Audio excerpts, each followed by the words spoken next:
بسم اللہ الرحمن الرحیم۔ اردو کہانیاں اور معلومات میں خوش آمدید۔ تاریخ کی بدکار عورت کا سبق آموز واقعہ سننے سے پہلے میرے چینل اردو کہانیاں اور معلومات کو سبسکرائب کر کے بیل نوٹیفیکیشن کو آن کر دیں تاکہ آنے والی چینل اپڈیٹ سے آگاہ رہیں۔ بنی اسرائیل میں ایک بدکار عورت تھی جو بہت بدکار تھی۔ اللہ نے اس کو حسن و جمال خوب دیا تھا اور وہ بدکار بھی انتہا درجے کی تھی۔ پوری بستی کے ساتھ اس کے تعلقات تھے۔ وہ اتنی مالدار ہو گئی کہ اس نے اپنے لیے بڑا محل بنا لیا تھا اور ایک تخت بنوایا اور وہ بن سنور کر ملکہ کی طرح تخت پر بیٹھتی تھی، اور اس کے ساتھ غلط تعلق رکھنے والے پورے شہر کے امراء تھے۔ اس کی زندگی ایسی ہی گزر رہی تھی۔ ایک مرتبہ ایسا ہوا کہ وہ اپنے گھر کا دروازہ کھول کر تخت پر بیٹھی تھی۔ قریب کسی اور بستی کا نوجوان تھا جو نیک تھا، عبادت گزار تھا۔ وہ ادھر سے گزرا اور گزرتے ہوئے اچانک جو اس کی نظر اٹھی تو اس بدکار عورت پر جا پڑی، اور اس بدکار عورت کی ایسی تصویر اس کے دل میں چھپی کہ وہ آگے تو چلا گیا مگر اس کا دھیان ادھر ہی بھٹک گیا۔ پھر وہ مراقبہ میں، ذکر میں، تسبیحات میں، تلاوت میں جب بیٹھتا تو اس کا دل ہی نہیں لگتا تھا۔ اس نے روزے بھی رکھے لیکن خیال نہ نکلا۔ اس نے اپنے آپ کو تکلیف بھی پہنچائی، کئی دن اپنے آپ کو بھوکا پیاسا بھی رکھا مگر اس کے دل سے خیال نہ نکلا، حتیٰ کہ ایک دن اس نے سوچا کہ جب اس خیال سے میری جان چھوٹتی ہی نہیں میں جاتا ہوں، اور اس نے اتنے پیسے تیار کر لیے جتنے سے وہ بدکار عورت اپنے پاس آنے کی اجازت دیتی تھی۔ وہ اس بدکار عورت کے پاس آیا اور اس کو پیسے دے کر اس کے پاس چارپائی پر بیٹھ گیا۔ بات چیت کرنے لگا۔ اچانک بات چیت کے دوران اس کے دل میں یہ خیال آیا کہ میں نے نیکوکاری کے اتنے سال گزارے ہیں، آج میرے اللہ مجھے اس بدکار عورت کے ساتھ بیٹھے ہوئے بھی دیکھ رہے ہوں گے۔ بس یہ خیال دل میں آیا تو اللہ کا درد دل پر غالب آ گیا اور نوجوان نے کانپنا شروع کر دیا۔ عورت نے اس سے پوچھا کہ تم کانپ کیوں رہے ہو؟ تمہارا چہرہ کیوں پیلا ہو گیا ہے؟ اس نے کہا کہ بس میری طبیعت ٹھیک نہیں۔ اس نے کہا پھر تم جس مقصد کے لیے آئے ہو وہ مقصد پورا کرو اور جاؤ۔ اس نے کہا نہیں۔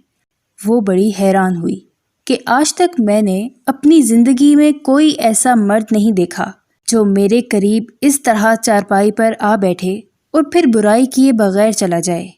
یہ نوجوان کیسا ہے؟ مگر نوجوان نے کہا اچھا میں جاتا ہوں۔ عورت نے پوچھا کہ تم کون ہو، کیا ہو؟ اس نے بتایا کہ میں اسلام کا بندہ ہوں اور فلانی بستی کا ہوں، اور میرے دل میں یہ خیال آ رہا ہے کہ میں نے اتنی عمر مصلے پر بیٹھ کر گزار دی، آج میرا اللہ مجھے تیرے ساتھ بیٹھے ہوئے بھی تو دیکھ رہا ہے۔ بس اس کے بعد اس نوجوان کی آنکھوں میں سے آنسو آ گئے اور وہ چل پڑا۔ جب وہ چلا گیا تو عورت کے دل میں خیال آیا کہ یہ کنوارا نوجوان اتنا اللہ سے ڈرتا ہے جبکہ اس نے گناہ بھی نہیں کیا، اور میں تو سارا دن اور ساری رات گناہوں کا مرتکب ہونے والی ہوں، میں تو خدا سے ڈرتی ہی نہیں۔ اس کے دل میں شرمندگی پیدا ہوئی، ندامت ہونے لگی کہ کروں تو کیا کروں۔ دل میں خیال آیا کہ اچھا چلتی ہوں اور حضرت موسیٰ علیہ السلام سے پوچھتی ہوں کہ کیا میرے لیے بھی توبہ کی کوئی صورت بنتی ہے۔ وہ اپنے گھر سے نکل کھڑی ہوئی۔ اب اس کو بستی کا ایک بندہ پہچانتا تھا۔ وہ ایسی نامی گرامی چیز تھی۔ وہ چلی اور جا کر حضرت موسیٰ علیہ السلام کو جو دیکھا تو وہ اس وقت بنی اسرائیل کے لوگوں کو نصیحت فرما رہے تھے۔ اس نے کسی آدمی کے ذریعے پیغام بھیجا کہ حضرت موسیٰ علیہ السلام سے جا کر کہو کہ میں آپ سے ملنا چاہتی ہوں۔ اس شخص نے حضرت موسیٰ علیہ السلام سے کہا کہ حضرت آپ سے فلاں عورت ملنے آئی ہے۔ حضرت موسیٰ علیہ السلام نے نام سنا تو آپ کو بہت جلال آیا کہ لوگ کیا سوچتے ہوں گے کہ ایسی عورت ان سے ملنے کے لیے آئی، ان کا کیا تعلق اس سے؟ حضرت موسیٰ علیہ السلام نے غصے میں کہہ دیا کہ اس سے کہو چلی جائے، میں اس سے نہیں ملنا چاہتا۔ اس شخص نے واپس آ کر عورت کو بتایا کہ میں نے بات کہی تو حضرت موسیٰ علیہ السلام بڑے ناراض ہوئے، وہ تو بڑے خفا ہوئے تم سے۔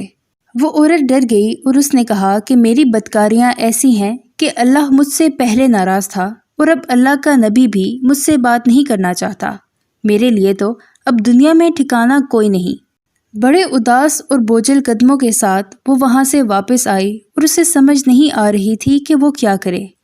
اب وہ حیران تھی کہ اللہ کے نبی نے بھی میرے ساتھ بات کرنا گوارا نہ کیا۔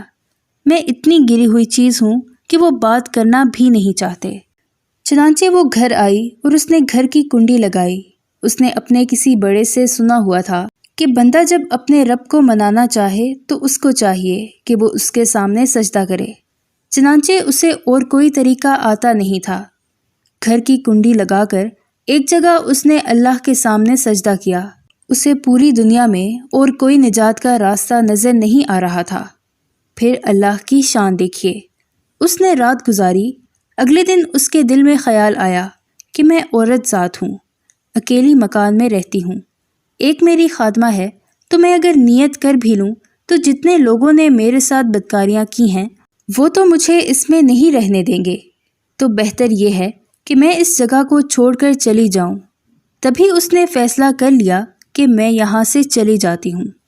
اس نے اپنے آپ کو ایک سادہ سے کپڑے میں لپیٹا تاکہ کوئی کپڑوں کو اور حسن و جمال کو نہ دیکھے کہ یہ کون جا رہی ہے۔ پھر اس نے سوچا، عورت ذات ہوں، کہاں جاؤں؟ دل میں خیال آیا کہ وہ جو نیک نوجوان تھا جس کے دل میں اللہ کا اتنا خوف تھا کہ وہ اللہ کے ڈر سے کانپ رہا تھا، کیوں نہ میں اس نیک بندے کے پاس چلی جاؤں اور اس کی خادمہ بن کر رہ جاؤں۔ ممکن ہے کہ وہ مجھے نکاح میں ہی قبول کر لے۔ یہ اس بستی کی طرف چل پڑی۔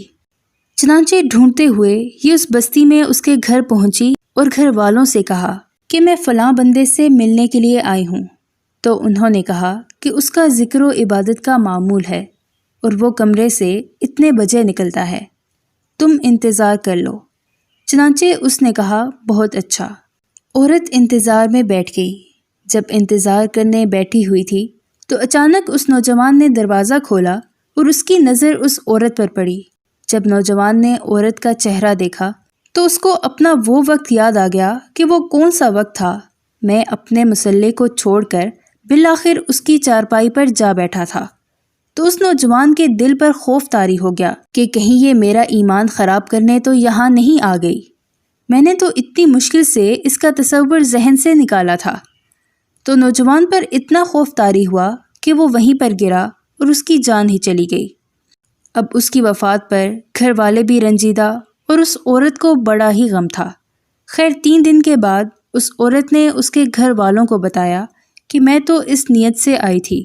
تو انہوں نے کہا کہ اب وہ اس دنیا سے چلا گیا، اس کا ایک بھائی ہے، اگر تم مناسب سمجھو تو ہم اس سے پوچھ لیتے ہیں، اگر وہ تمہارے ساتھ نکاح کر لے تو تم اس کے ساتھ نکاح کر لو۔ عورت نے کہا، ٹھیک ہے۔